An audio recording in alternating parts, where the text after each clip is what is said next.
Aux États-Unis, la grande crise économique des années 30 aggrave la vague de criminalité qui a pris naissance dans les grandes villes. À cette époque, des gangsters tels qu'Al Capone et Lucky Luciano sont les maîtres incontestés de la mafia américaine. Un peu plus tard, dans les campagnes et les petites villes, se déchaînent des bandes de hors-la-loi qui pillent les banques et prennent la fuite au volant de puissantes automobiles. Certains bandits deviennent de véritables héros populaires. L'un d'eux s'appelle John Dillinger.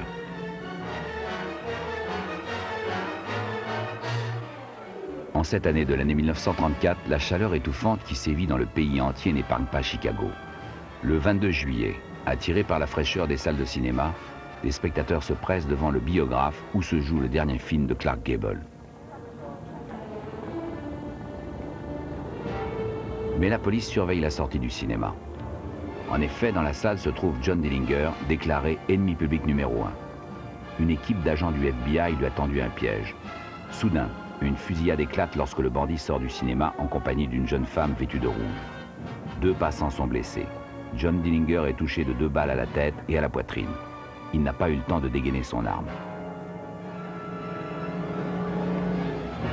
Cette croix marque l'endroit où il fut abattu. Dillinger meurt en chemin vers l'hôpital. Son corps est transporté directement à la morgue.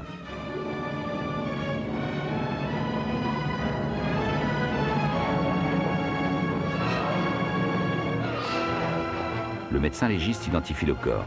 Il s'agit bien de celui de John Dillinger, le gangster qui, déjouant les tentatives de la police pour l'arrêter, pillait banque après banque et tuait tous ceux qui lui barraient le chemin. Grâce aux empreintes digitales, les agents du FBI confirment l'identité de Dillinger. Il avait pourtant essayé de les effacer avec de la soude. C'est en 1903 que naît John Dillinger à Indianapolis. Son père est épicier. Sa mère meurt alors qu'il n'a que 3 ans. Très tôt, la discipline et la rigueur austère que lui impose son père lui inspirent un mépris total de l'autorité. Enfant rebelle, il préfère errer dans les rues plutôt que d'aller à l'école ou travailler à la ferme que son père a achetée quelques années plus tôt. À 12 ans, il devient le chef d'une bande formée avec des enfants du voisinage, les 12 crapules.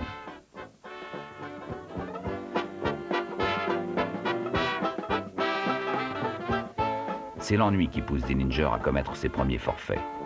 À la tête de sa bande, il s'introduit par effraction dans des usines et des dépôts des environs. À 16 ans, il quitte l'école pour faire des petits boulots. Un soir, son père refuse de lui prêter sa voiture. Alors il en vole une.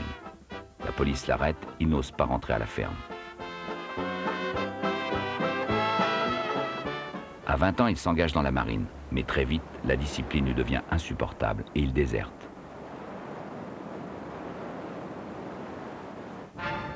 De retour à Mauresville, il est accusé d'avoir volé un fermier. La police l'arrête de nouveau. Mais faute de preuves, il est relâché. 1 mois plus tard, il se marie et s'installe chez ses beaux-parents. Il trouve un emploi et devient membre de l'équipe de baseball locale. Il lie connaissance avec un des arbitres. Très vite, les 2 amis préparent un mauvais coup. Dillinger commence sa véritable carrière criminelle en tentant de dévaliser le propriétaire d'une épicerie qu'il matraque avec un tuyau. 2 jours plus tard, la police l'arrête. On lui promet l'indulgence s'il avoue. Sans avocat pour le défendre, il est condamné à une réclusion de 10 ans minimum pour agression. Il a alors 21 ans. Émus par la sévérité de la peine, les habitants de la ville signent une pétition demandant la clémence. Mais les portes de la prison ne s'ouvriront pour Dillinger que 10 ans plus tard. Dillinger ressent sa condamnation comme une grande injustice. Aigri, il complète son éducation de professionnel du crime pendant sa détention. Il se lie d'amitié avec des criminels endurcis avec lesquels il dresse une liste de banques à dévaliser. Avant même sa libération, il a déjà recruté une bande de malfrats pour les attaquer.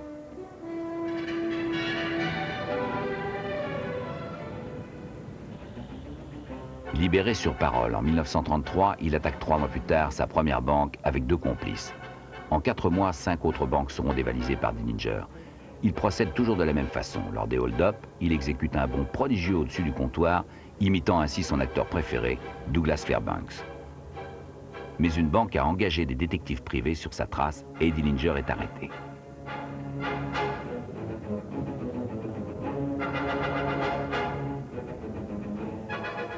Mais il n'est plus seul. Avec l'argent des braquages, Dillinger a fait passer clandestinement des armes dans le pénitencier où sont détenus ses amis. Menaçant de tuer leurs otages, ses complices s'évadent, puis se mettent alors en œuvre de libérer Dillinger. Dans ce gang figurent de dangereux malfaiteurs. Harry Pierrepont, qui a déjà fait 4 tentatives d'évasion. Charles Maclay, dont la technique pour dévaliser les banques est de se faire passer pour un employé. Et Russell Clark, condamné à 20 ans de réclusion pour attaque à main armée. Les bandits se rendent à la prison où est détenu Dillinger. Ils se présentent comme des policiers. Mais Jess Sarber, le shérif chargé de surveiller Dillinger, est méfiant et il leur demande de lui prouver leur identité. En guise de réponse, il est abattu. Dillinger est prêt lorsque Pierrepont lui ouvre la porte et lui donne une arme.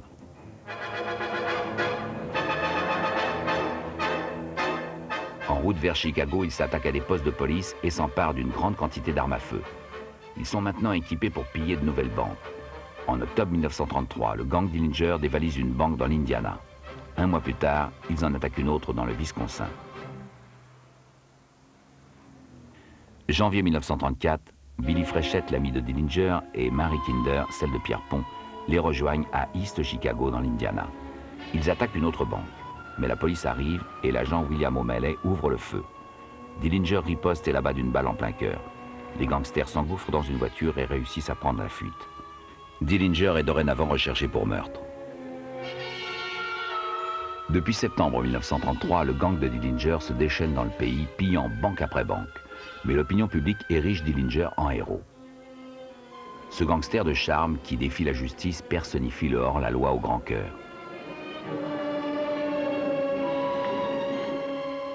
Dillinger, Pretty Boy Floyd et Bonnie and Clyde s'inspirent du légendaire Jesse James, devenu dans l'imagination populaire une sorte de Robin des Bois. Pour les Américains gravement touchés par la crise économique, ces bandits leur rendent justice en pillant des banques. Ils les vengent des expropriations et des saisies dont ils sont victimes.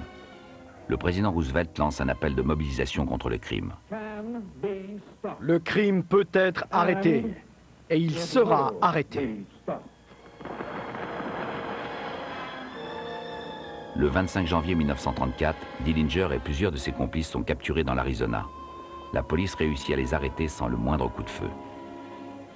En fait, 2 jours auparavant, un incendie s'était déclaré dans l'hôtel où résidait le gang. Ils demandèrent à l'un des pompiers d'aller sauver l'une de leurs malles et lui offrir un généreux pourboire. Dans cette malle se trouvaient toutes les mitraillettes du gang. Le lendemain matin, en voyant la photo de Dillinger dans un journal, le pompier reconnaît les bandits et les dénonce à la police.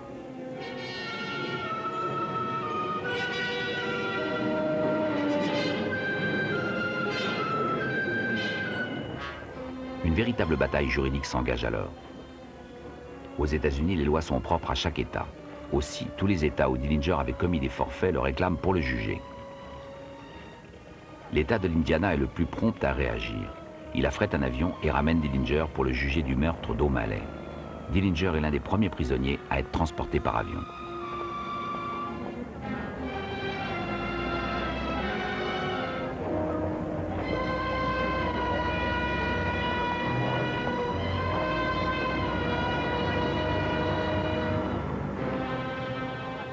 Une fois arrivé à Chicago, il est escorté jusqu'à la prison par un convoi de 85 policiers armés et de 12 motards. Des milliers de personnes se pressent dans les rues dans l'espoir d'apercevoir le légendaire hors-la-loi.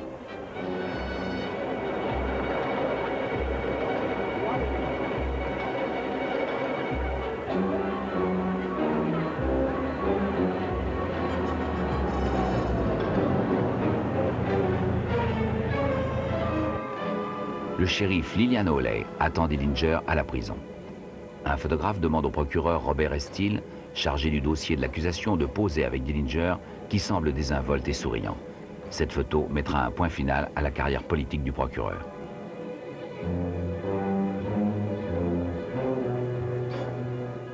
Le shérif Hawley explique que Dillinger ne peut s'évader de cette prison. Elle a posté 30 hommes armés pour surveiller la prison et ses alentours.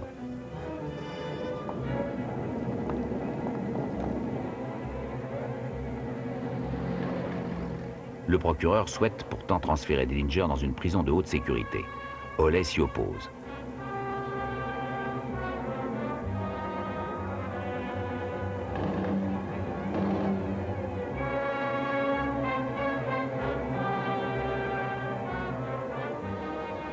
Quant à Louis Pickett, l'avocat de Dillinger, il ne perd pas son temps.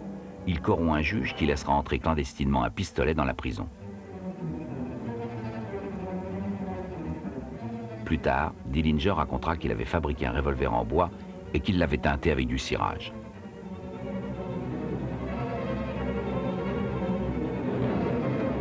Le matin du 3 mars 1934, prenant en otage l'adjoint du shérif, Dillinger traverse la cuisine de la prison. Puis il s'empare de 2 mitraillettes dans le bureau du directeur. Il passe l'une des armes à un autre prisonnier. Les 2 hommes et leur otage se dirigent vers le mur d'enceinte. Le complice de Dillinger escalade le portail pour s'assurer que la voie est libre.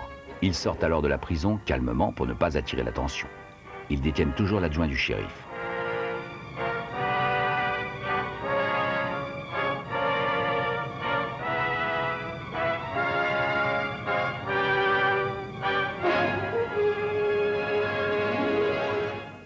Libre, ils pénètrent dans un garage et obligent le mécanicien à leur donner une voiture. Ils le prennent aussi en otage. La voiture est celle du shérif Hawley. Ils sortent de la ville avant que l'alarme ne soit donnée.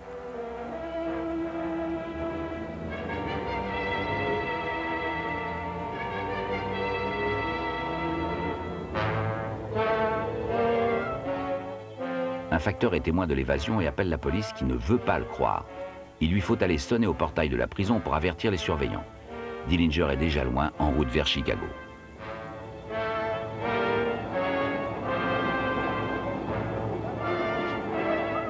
Ed Saagar, le mécanicien retenu en otage, racontera que les 2 évadés chantaient à tue-tête pendant tout le trajet.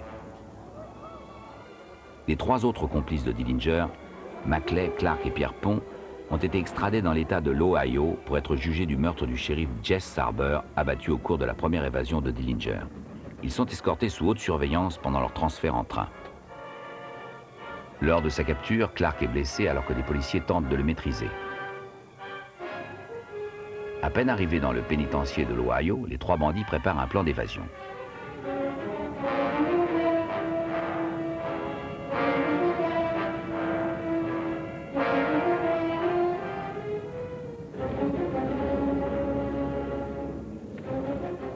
Mais l'administration du pénitencier renforce ses effectifs pour surveiller ces dangereux malfaiteurs.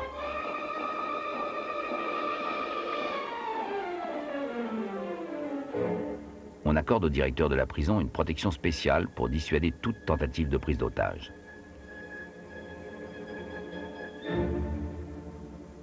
Maclay et Pierpont sont condamnés à mort. Clark à la réclusion à perpétuité. Lors d'une tentative d'évasion, Maclay est abattu.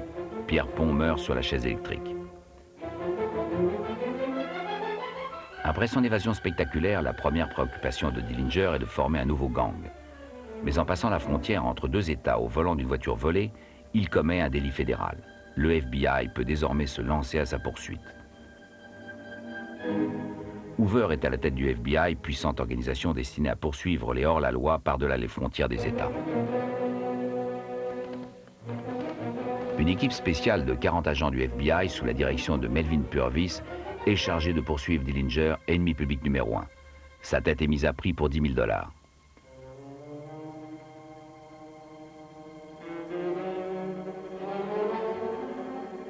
Un nouveau membre a rejoint le gang de Dillinger.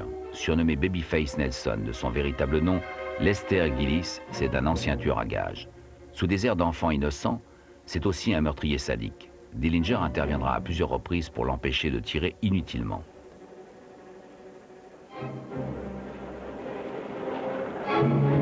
Une nouvelle série de hold-up commence. Aucune banque n'est à l'abri du gang de Dillinger.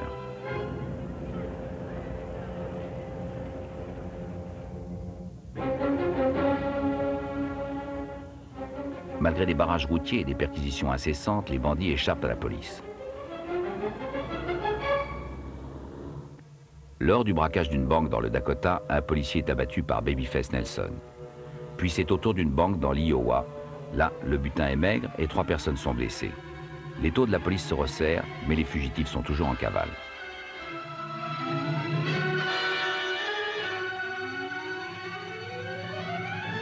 Dillinger et Billy Fréchette louent un appartement à Saint-Paul. Des voisins suspicieux avertissent le FBI. Une fusillade éclate, Dillinger est touché à la jambe, mais réussit encore à s'enfuir. En avril 1934, Dillinger retourne voir son père. Rester à Saint-Paul est devenu trop dangereux.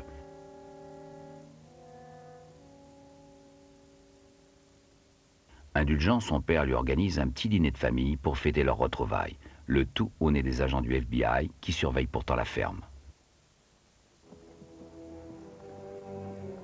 Après le départ du bandit, Dillinger père, plein d'espoir, lance alors un appel à la clémence. Je suis le père de John Dillinger. Si John pouvait bénéficier de la liberté conditionnelle ou s'il était innocenté, il pourrait commencer une nouvelle vie. Je ne crois pas qu'il ait commis autant de hold-up qu'on l'en accuse. Je pense que si on lui donnait la chance d'un nouveau départ, il reviendrait sur le droit chemin. La réunion de famille qui a eu lieu ici était imprévue. C'était simplement un repas du dimanche. Nous n'avions pas préparé ce repas, car nous ne savions pas que John viendrait nous rendre visite. Il est simplement venu à l'improviste. Dillinger présente sa fiancée, Billie Fréchette, à son père. 4 jours plus tard, elle est arrêtée sous les yeux du bandit et accusée de recel de malfaiteur.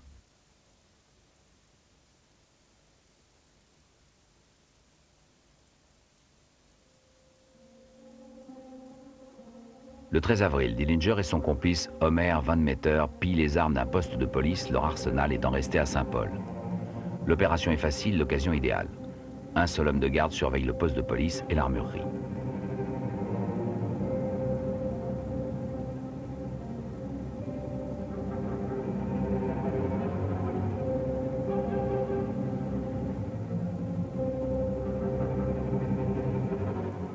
Un pompier est témoin de la scène, mais il ne peut quitter son poste pour donner l'alarme, alors que Dillinger et Van Meter s'attaquent aux policiers.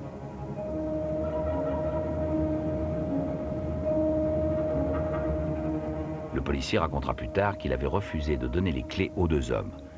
Dillinger tenta de les lui arracher de force et une bagarre s'engagea. Van Meter n'ose pas tirer de peur de tuer Dillinger. C'est alors que Van Meter frappa le policier à la tête.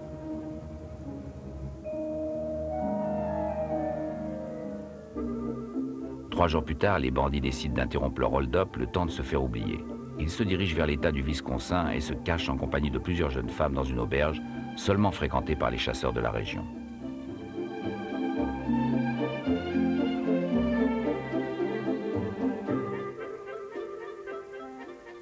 Ce chalet isolé dans une contrée sauvage est une cachette idéale pour des gangsters en fuite.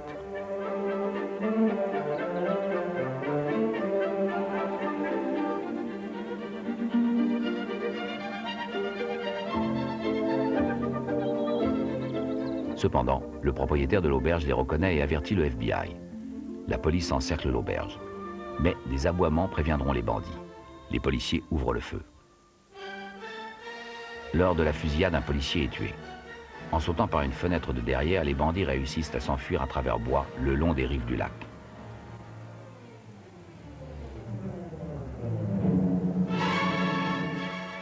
Les bandits abandonnent leurs armes, leurs voitures et leurs amis.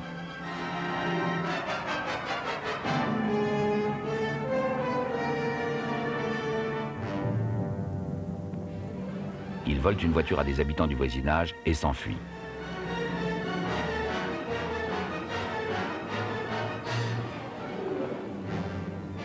Lors de l'intervention policière, 2 clients de l'auberge trouvent la mort. 4 autres sont blessés au moment de la fusillade.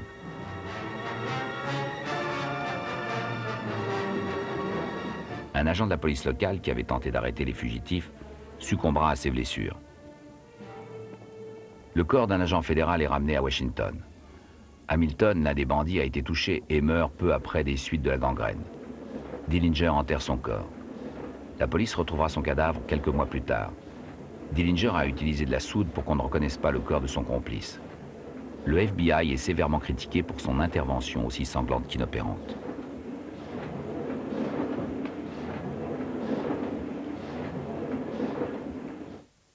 Pretty Boy Floyd remplace Hamilton.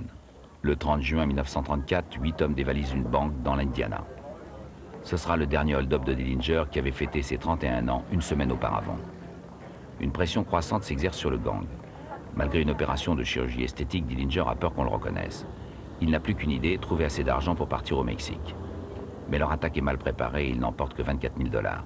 La fusillade qui éclate pendant le hold-up tue un policier et des passants sont blessés. Parmi les gangsters, seul Van Meter est touché. Il trouvera la mort lors d'une autre fusillade.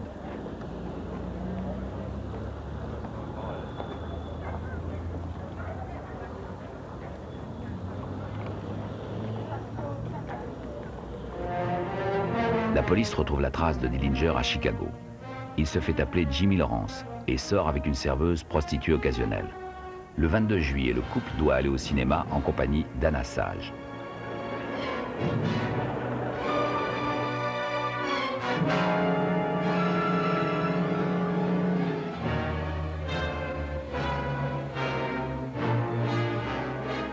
Anna Sage est une immigrée clandestine roumaine menacée d'expulsion qui tient une maison close. Ayant reconnu Dillinger, elle conclut un marché avec le FBI. Elle portera une jupe de couleur vive pour qu'il puisse les repérer à la sortie du cinéma.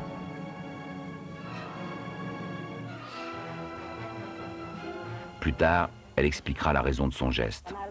J'avais remarqué qu'il ressemblait de manière frappante à Dillinger. Je savais que ce bandit avait tué sans pitié. J'ai pris alors contact avec un sergent de la police que je connaissais. Il a organisé une réunion avec un agent du gouvernement. Le 22 juillet, j'ai contacté Melvin Purvis pour l'avertir que nous irions tous au cinéma. À la sortie, la police a tenté de capturer Dillinger et il a été tué. J'ai rempli ma part du marché. J'espère que le gouvernement tiendra sa promesse. J'espère rester aux États-Unis avec mon mari et mon fils. Mais le permis de séjour ne lui fut pas délivré. Elle fut renvoyée dans son pays avec une récompense de 5 000 $. On l'a surnommée la Dame en Rouge. Les circonstances de la mort de Dillinger feront la une des journaux. C'est à 22h30 que Dillinger est sorti du cinéma en compagnie des deux femmes. Purvis fit un signe aux agents fédéraux qui attendaient Dillinger, tendu et silencieux. Le moment était venu d'agir. Il était encerclé. Mais Dillinger était méfiant et sur ses gardes. Il sentait que quelque chose n'allait pas. Il s'est enfui alors dans une ruelle voisine et tenta de dégainer son arme. Un agent le toucha avant qu'il ne puisse tirer. Il fut abattu d'une balle dans la tête qui lui transperça le crâne. Il s'écroula et reçut 2 autres balles. Son corps fut alors transporté à l'hôpital. Mais il s'avéra que Dillinger avait expié ses crimes dans l'ambulance. Quand je suis arrivé sur les lieux, Dillinger avait été emmené à l'hôpital, puis à la morgue. Je m'y suis donc rendu. Les agents du FBI avaient donc bien abattu Dillinger alors qu'il sortait du cinéma.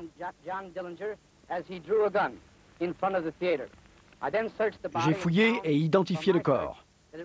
C'était sans aucun doute le corps de John Dillinger. Il avait sur lui une photo de Billy Frechette, sa petite amie, qu'il avait mise dans sa montre.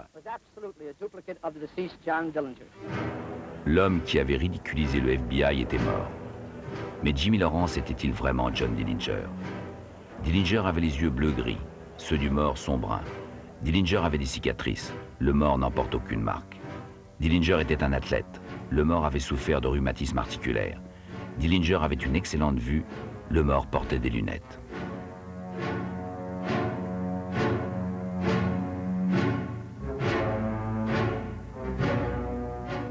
Ces objets sont tout ce qui reste de John Dillinger ou de son sosie. Nombreux sont ceux qui doutèrent de l'identité de l'homme qui fut abattu par le FBI. Il aurait aujourd'hui 92 ans. Selon une rumeur persistante, il aurait vécu à Hollywood.